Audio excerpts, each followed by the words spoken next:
Okay, so greetings, greetings, greetings.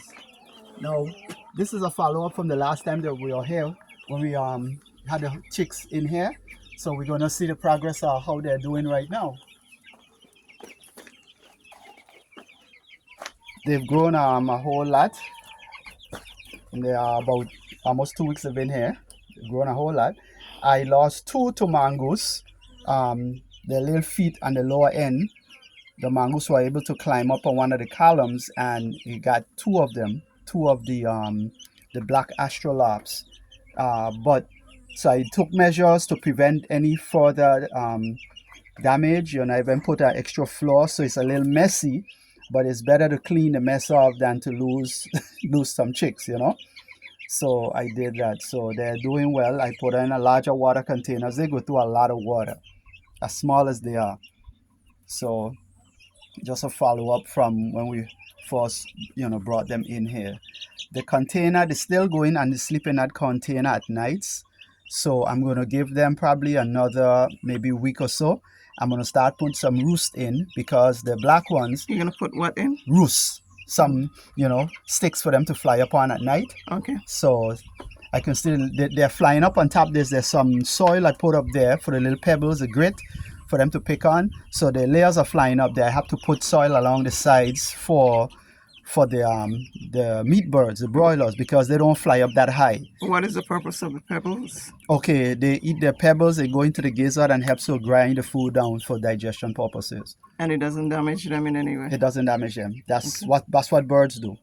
They eat pebbles. You see the chickens out there picking in the feral birds. That's what they're doing.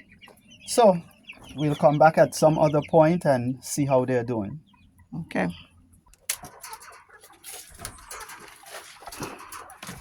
These are on the roost, huh? These chicks are on the roost, and lots of them.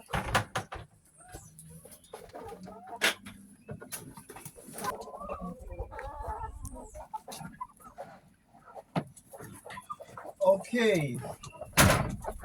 Back over here, we have integrated the pullets with the hens that are laying, and we've gotten some more eggs. So they're now at the laying stages. Of course, the eggs are still kind of small, but in short order, they'll be larger.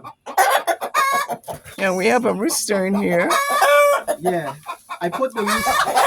The reason why I put the rooster in is I put the rooster in because he keeps calm. He basically keeps calm. He keeps them from fighting. They're territorial. So those that were in here before, they would be, going after the others. Because we did it at night, which we tricked them, and they all woke up together, it'll be less of a squabble. But there's still some little squabbles in between, and that's where Mr. Rooster comes in. He steps in between and stops them from fighting. Okay. So, big boy.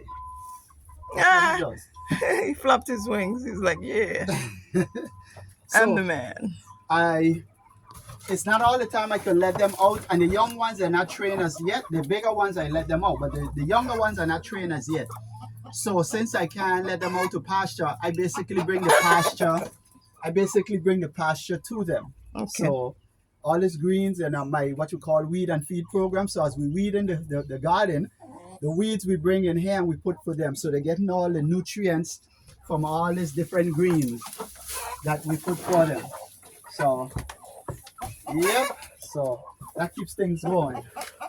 That's pretty bright orange egg yolk you get from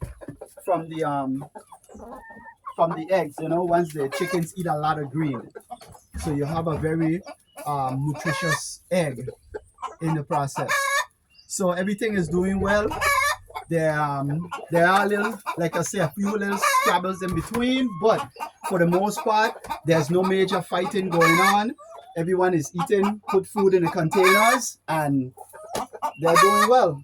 So. And these overhead on the other side, they just come and go as they please. Yeah, that's both. That's both some of the older ones and the younger ones. Older ones and the younger ones. Okay.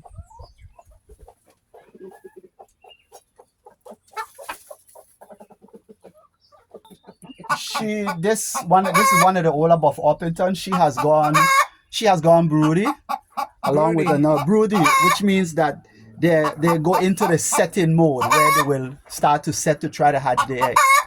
So if you want to have chickens to, reproduce, you want a good mother for hatching, the Buff Orpingtons are definitely a good breed of bird for that purpose. Or like the Rhode Island Reds, they're not really good mothers. The White Leghorns, they're not good mothers. They're good layers, but they're not good mothers. But the Buff Orpington, she's a very good bird, very good setter. So they go broody from time to time. And you learn that over time. Plus Which one is best? Reading, research, Okay. Yeah, because it tells you, once you start to look up the type of bird you're looking for, it will basically tell you if whether they're often broody or not broody. They will tell you that in the description of the bird. Yep. So again, if you like these videos, please don't forget to like, share, and subscribe to this channel. You have a good day.